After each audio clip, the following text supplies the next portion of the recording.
जहाँ तक इस घटना की बात है, मैं ही समझता हूँ कि ये कहना नाकाफी है कि बाकी राज्यों में ऐसा होता है। किसी राज्य में, किसी गांव में, किसी शहर में, किसी दलित, आदिवासी, गरीब, कोई भी व्यक्ति हो जो असहाय हो, उसके साथ अगर ऐसा होता है तो वो उसको जीरो टॉलरेंस करनी पड़ेगी। हम ये नहीं कह सकते कि बाकी राज्यों में हो रहा है तो यहाँ पर भी हो रहा है, और हम वेट करते रहें कि अगला कब हादसा हो फिर हम कुछ एक्शन लें।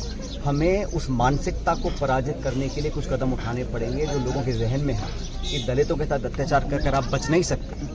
अगर उस मानसिकता पे हम दबाव डालकर ख़त्म नहीं करेंगे तो अपना काम नहीं कर रहे हैं। सरकार का, जनता का, हमारा, आपका विश्वास और इकबाल कायम रहना चाहिए। इनके जहन में पता होना चाहिए कि अगर कोई गलत काम हमसे करेगा तो उसका भुगतान करना पड़ेगा। जब तक वो डर और वो कानून का एक जो डर होता है जहन में, अगर वो नहीं रहेगा तो फिर इस प्रकार घटना होती रहेंगी। और हमें इसमें पूरा संकल्पित होना पड़ेगा। इसमें मैं राजनीति बिल्कुल नहीं करना चाहता हूँ, लेकिन मैं हमेशा जब भी किसी गरीब, दलित, आदिवासी के साथ अत्याचार हुआ है, हम उसका दुख बांटने हमेशा गए हैं। और मैं उम्मीद करता हूँ कि भविष्य में इस खुले माहौल में इस प्रकार का कोई दलितों के साथ अत्याचार कर सके, ऐसी हिम्मत किसी की ना हो, ये हमको प्रदर्शित करना पड़ेगा।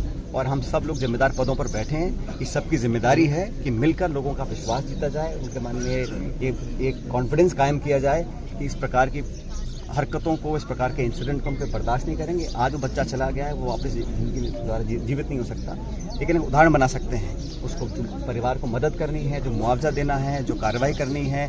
और यहाँ पर मुझे परिवार के साथी बता रहे हैं कि जब बच्चा वापस आया उसकी लाश, तो लाश को रात के अंधेरे में यहाँ दफनाया गया है और पीड़ित परिवार के परिजनों पर लाठीचार्ज किया गया है।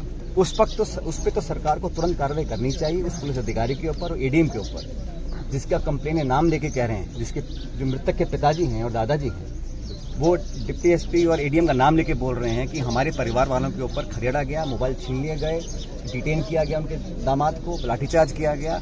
इस प्रकार उनको चोटें लगी हैं। इस प्रकार मृत्यु के बाद जो रवैया रहा उस पर सख्त कार्रवाई करनी चाहिए। अगर किसी को हटाना है, हटाया जाना चाहिए, जांच उठाई जानी चाहिए और उसको तुरंत हटाना चाहिए अगर परिजन ये डिमांड करते हैं। और आज भी ये लोग भय के माहौल में हैं। सरकार ने घोषणा करी है कि पूरी सुरक्षा दी जाएगी, पुलिस के माध्यम से चौकी लगाई जाएगी, लेकिन भविष्य में भी इनकी जान माल की सुरक्षा सरकार की जिम्मेदारी है और हमें पूरा विश्वास है कि सरकार इनका पूरा सुरक्षित रखने का बंदोबस्त करेगी। सर, एक तरफ अशोक गहलोत